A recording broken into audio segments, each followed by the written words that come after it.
Director నన్ను ఊహించుకొని నేను చాలా చేయలేను, నాకు నేనుగా నేను ఊహించుకోలేను నేను నా గురించి. కానీ ఇలా బాగుంటుంది, మీ మనసులో ఆకాంక్షలు ఎలా ఉంటాయి, ఏం చేస్తాడు అని చెప్పి రాసుకొని నా చేత చేయించి ఇవన్నీ మీకు ఈరోజు నాకు సినిమా గురించి మీరు చూడండి అద్భుతంగా ఉంటుందని చెప్పడం నాకు ఎప్పుడు ఎబ్బెట్టుగా ఉంటుంది, ఇబ్బందిగా ఉంటుంది. నా సినిమా నేను నమ్ముకోలేను, చూడడం చెప్పలేను. కానీ నాకు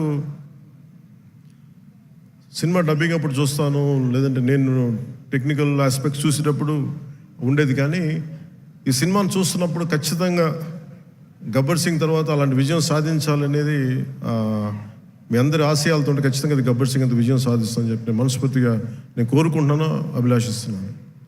కాదు ఇది నేను ఎక్కువ ఎందుకు చెప్పట్లేదంటే ఫైనల్ వర్డిక్ట్ ఎప్పుడు ప్రజలదే, అభిమానులది, తెలుగు ప్రేక్షకులది. మీరు ఏం నిర్ణయిస్తారో ఇది మీ చేతిలో ఉంది. కానీ మా నుంచి తప్పు లేకుండా అయితే సినిమా చేశాం.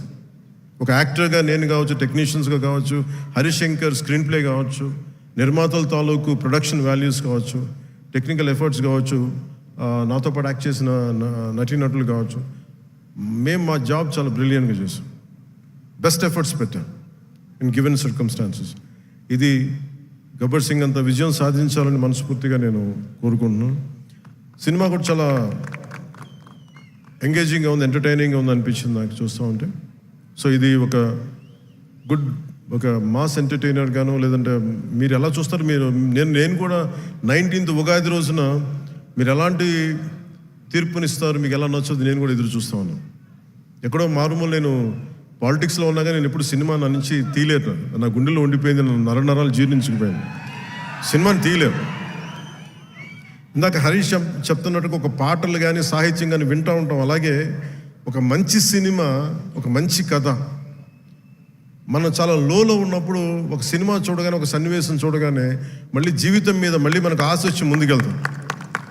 చాలాసార్లు ఎన్ని ఇబ్బందులున్నా, ఓటములు తట్టుకున్నా ఒకసారి సినిమా అనేది మనకి అబ్రాడ్లాగా పార్కులు ఉండవు, మనకి చిన్న చిన్న ఇళ్ల మధ్యలో ఉంటాం, రోడ్ల మీద నడవడానికి సరైన పేవ్మెంట్స్ ఉండవు, అన్ని ఇబ్బందుల మధ్యలో కూడా భారతదేశంలో ఎస్పెషల్లీ దక్షిణ భారతంలో సినిమా చాలా కీలకమైంది. సినిమా అనేది లేకపోతే ఎంత క్రైమ్ పెరిగిపోతే మనం ఊహించలేము. ఒకసారి బెంగళూరులో రాజ్ కుమార్ గారిని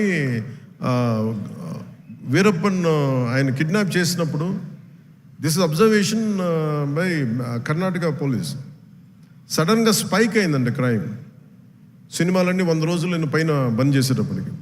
మీరు సినిమాల్లో నిజంగా కొన్ని ఇబ్బందులు ఉంటాయి, ఒకసారి మరి ఎక్కువ మంది గుమిగూడవచ్చు, ఇవన్నీ ఉంటాయి. కానీ సినిమాని తెలుగు ప్రేక్షకుల నుంచి కానీ భారతదేశం నుంచి కానీ తీయలేం. Entertainment is the soul of this nation, అది మన సంస్కృతాలకు మూలాలు ఇవన్నీ. అందుకని ఈ సినిమాని తీసేయలేం మన జీవితాల్లో నుంచి. అలాగే నాకు ఎప్పుడు ఏ హీరో విజయం మీద నాకు ఎప్పుడు ఇన్సెక్యూరిటీ ఉండదు, అందరూ బాగుండాలని కోరుకుంటాను. సర్వే జనం సుఖినో బాగుందంటే నేను ఒక్కనే బాగుండాలి, మిగతా వాళ్ళు పోవాలి మనం కాదు, అందరూ బాగుండాలని కోరుకుంటాను. అలాగే నేను చాలా పర్యాలు చెప్తూ ఉంటాను.